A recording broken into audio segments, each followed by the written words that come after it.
Bugungi ishimiz Cobalt. Yana muammo suv. Orqasidan suv o'tmagan bu mashinamizni, lekin mana ochib qaraymiz.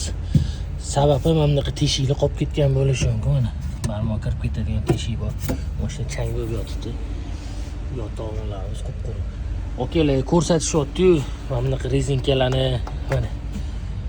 Hech balo o'tmaydi bu yerda, suv o'tmaydi. Mana bularni qilgani foydasi yo'q. Mana zaklovkalarni qilib tashlashyapti. Mana farani rezinkasini qilgani foydasi yo'q. Butun bo'lsa, rezinka kesilmagan bo'lsa kerak emas. Mana bunaqa joylardan, mana bu joylardan mantlardan o'tmaydi suv. Suv o'tadigan joy har doim aytaman. Mana shu ikkita krilo bo'ladi. Ruchnoy tros joyi bo'ladi. Mana oldidan o'tgan, oldidan. Mana suv bo'lib yotibdi hozir.